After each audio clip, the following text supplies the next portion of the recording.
Hi hello എല്ലാവർക്കും നമസ്കാരം. എല്ലാവരും ഹ്യൂമാക്സിലേക്ക് സ്വാഗതം ചെയ്യുന്നു. ഒരു chapter 2 question sure answer sure mark എന്ന മോട്ടോ ഉയർത്തിപ്പിടിച്ചുകൊണ്ട് നമ്മൾ നടത്തുന്ന എക്സാമുമായി ബന്ധപ്പെട്ട മറ്റൊരു സെക്ഷനിലേക്ക് എല്ലാവരെയും സ്വാഗതം ചെയ്യുകയാണ്. ഇന്ന് നമുക്ക് ചർച്ച ചെയ്യാനുള്ളത് +1 ഹിസ്റ്ററിയിലെ 11ാം ചാപ്റ്റർ ആയിട്ടുള്ള ആധുനീകരണത്തിലേക്കുള്ള പാത എന്ന് പറയുന്ന ഭാഗമാണ്.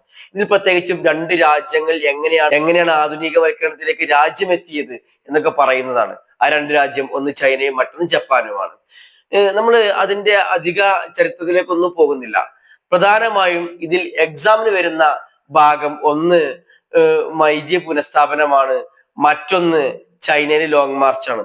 എനിക്ക് സമയം കിട്ടുന്നുണ്ടെങ്കിൽ മൈജി പരിഷ്കാരങ്ങളൂടെ പഠിക്കുന്നത് നല്ലതായിരിക്കും.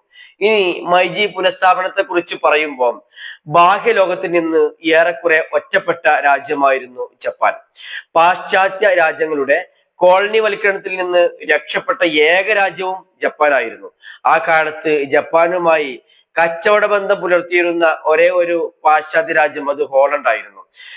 ജാപ്പനീസ് തുറമുഖങ്ങളെ വിദേശ വ്യാപാരത്തിന് വേണ്ടി തുറന്നു കിട്ടണമെന്ന് 1853 അമേരിക്ക കമ്മോഡോർ മാത്യു പെറിയെ ജപ്പാനിലേക്ക് അയച്ചുകൊണ്ട് അറിയിച്ചു. വ്യാപാരത്തിന് അനുമതി ലഭ്യമാക്കുക, ജപ്പാനുമായി നയതന്ത്ര ബന്ധങ്ങൾ സ്ഥാപിക്കുക എന്ന ലക്ഷ്യമായിരുന്നു ഇദ്ദേഹത്തെ പറഞ്ഞയച്ചതിനുണ്ടായിരുന്നത്. ചൈനയിലേക്കുള്ള പാതയിലാണ് ജപ്പാൻ സ്ഥിതി ചെയ്യുന്നത്. അതിനാൽ ജപ്പാനെ നല്ലൊരു വിപണിയായി അമേരിക്ക കണ്ടിരുന്നു. തങ്ങളുടെ കപ്പലുകൾക്ക് ഇന്ധനം നിറക്കാനുള്ള ഒരു സ്ഥലവും അവർ ജപ്പാനെ തിരഞ്ഞെടുത്തിരുന്നു. 1854 മാത്യു പെറിയ വീണ്ടും ജപ്പാനിലെത്തി. രണ്ട് തുറമുഖങ്ങൾ അമേരിക്കൻ കപ്പലുകൾക്ക് തുറന്നു കൊടുക്കാനും നിയന്ത്രണതരമായ തോതിൽ വ്യാപാരം അനുവദിക്കാനും ഈ സമയത്ത് ഗവൺമെന്റിനോട് ഇദ്ദേഹം നിർബന്ധിക്കുന്നുണ്ട്. മാത്യു പെറിയെ ആഗമനം ജപ്പാൻ രാഷ്ട്രത്തിൽ വലിയ മാറ്റം ഉണ്ടാക്കുന്നുണ്ട്. മാത്യു പെറിയുടെ ആഗമനം ജപ്പാൻ രാഷ്ട്രത്തിൽ വലിയ മാറ്റങ്ങൾ ഉണ്ടാക്കുന്നുണ്ട്. ഷോഗൻ ഭരണത്തിന്റെ അന്ത്യത്തിനും മൈജി പുനഃസ്ഥാപനത്തിനും ഇത് കാരണമാകുന്നുണ്ട്. വിദേശ ശക്തികൾ കീഴടങ്ങിയ ഷാഗോൺമാർക്കെതിരെ 1868 ജപ്പാൻ തുറന്ന കലാപം തന്നെ സംഭവിക്കുന്നു. കലാപകാരികൾ ഷോഗോനെ ബലം പ്രയോഗിച്ച് പുറത്താക്കുകയും ചക്രവർത്തിയെ എദോയിലേക്ക് കൊണ്ടുവരികയും ചെയ്തു. എദോയെ ടോക്കിയോ എന്നീ പുനർനാമകരണം ചെയ്ത രാജ്യത്തിന്റെ തലസ്ഥാനമായി പ്രഖ്യാപിക്കപ്പെട്ടു. ചക്രവർത്തി മൈജി അഥവാ ഉത്ബുദ്ധൻ എന്ന പദവി സ്വീകരിക്കുകയും ചെയ്തു.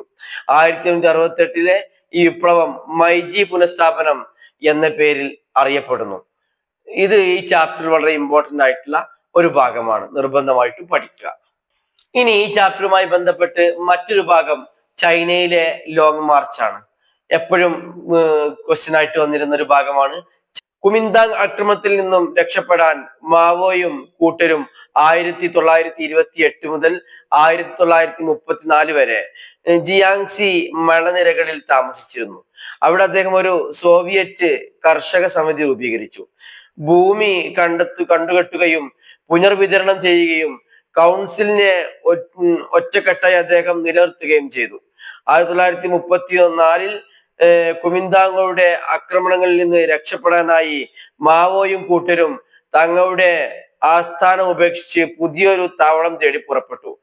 6000 മൈൽ അകലെയുള്ള യനാൻ ആയിരുന്നു അവരുടെ ലക്ഷ്യം.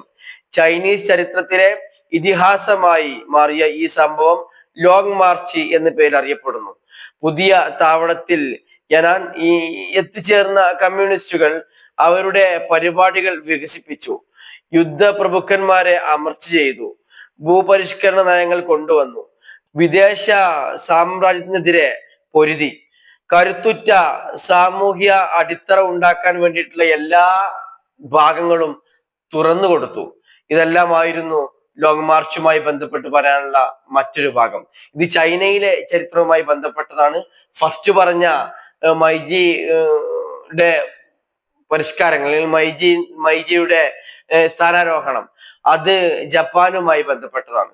പറഞ്ഞ കാര്യങ്ങൾ സംശയങ്ങൾ ഉണ്ടെങ്കിൽ ചോദിക്കണം. മറ്റൊരു ഭാഗവുമായിട്ട് വീണ്ടും വരാം. Thank you.